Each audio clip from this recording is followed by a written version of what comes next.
menantarkan tanah kemudian tidak dilaksanakan apapun perawatan segala macam itu, coba dicek bersama-sama dengan perusahaan. Karena perusahaan Putra Bangka Mandiri ini sesuai dengan aturannya dia sudah memiliki HGU yang dikeluarkan oleh BPN.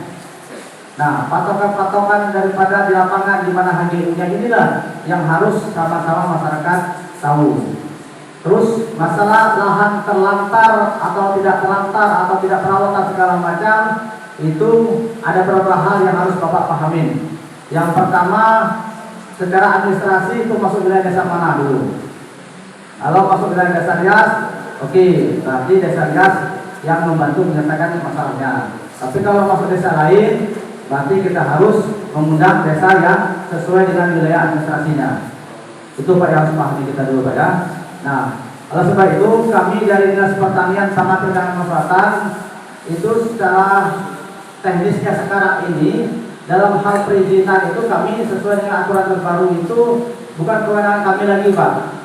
Jadi sekarang semenjak tahun 2018 ya, 18 ke atas itu jadi tata ruang terus ke PTSP atau perizinan. Kita Dinas Pertanian Perikanan yang sebelum perasaan umum gabung ini itu hanya sebatas rekomendasi teknis di lapangan sesuai dengan kondisi di lapangan kalau memang itu layak untuk perkebunan atau untuk layak apa sesuai dengan kondisi di lapangannya. Itu Pak yang harus Bapak pahami. Nah, oleh sebab itu nanti kami juga perlu penjelasan dari pihak Putra Bangka Mandiri karena saya juga pegang HGU-nya ini legendanya atau timur-timurnya itu belum sangat jelas. Jadi nanti tolong dari pihak PTBR coba jelaskan mana batas patok HGU-nya dan mana yang menjadi suatu permasalahan di lapangan yang menurut masyarakat lahan yang pengen dikuasai atau pengen dikelola. Itu Pak ya. Dan tadi sudah Pak Camat sampaikan ini kita musyawarah. Jadi pastikan dulu sesuai dengan kondisi di lapangan, dengan sesuai dengan aturan berlaku itu yang kita pahami dulu Pak.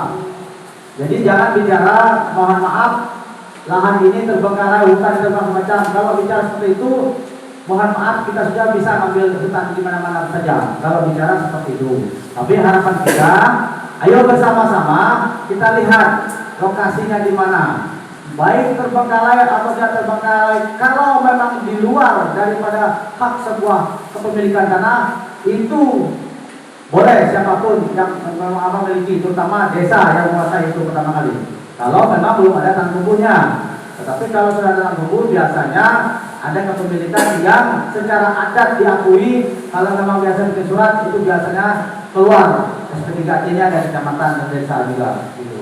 Jadi harapan kami Bapak hadir di sini, kalau nanti dengarkan dulu penjelasan dari perusahaan ini, mana batas-batas HGU yang sudah dikeluarkan oleh BPN.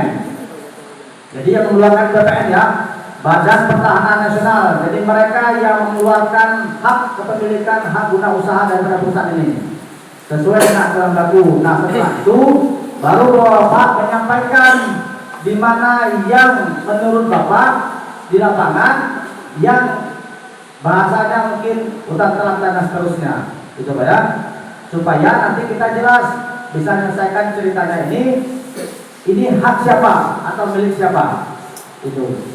Karena setahu kami Pak, sebenarnya di lapangan ini kalau kita mau bicara secara aturan jelasnya, sebuah kepemilikan tanah ini ada dasar yang harus dipegang. Selain misalnya tanam tumbuh, kepemilikan tanah berdasarkan SP3AT surat dan seterusnya sampai sertifikat, dan juga kepemilikan berdasarkan adat hak wilayah masyarakat desa masing-masing itu. Nah ini yang harus dipenuhi. Tapi kalau dia hutan belantara misalnya, mohon maaf, nah ini penyelesaiannya agak berbeda karena dasar-dasarnya yang harus kita penuhi dulu kepemilikannya. Oleh sebab itu, ayo di sini kita bermusyawarah, tolong sampaikan satu persatu masukan ataupun saran pendapatnya atau informasinya, jangan gerabak gerubuk gitu lah.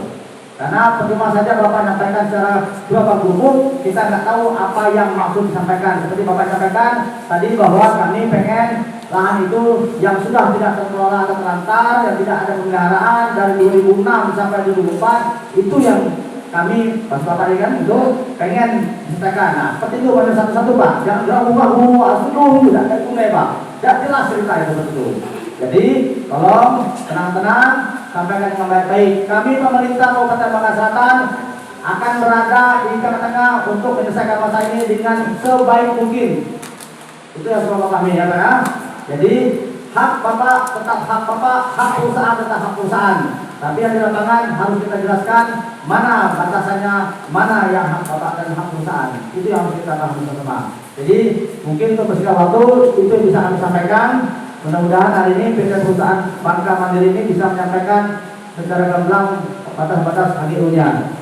Kami berdoa Allah mohon ampun kepada Bapak semuanya, mohon maaf.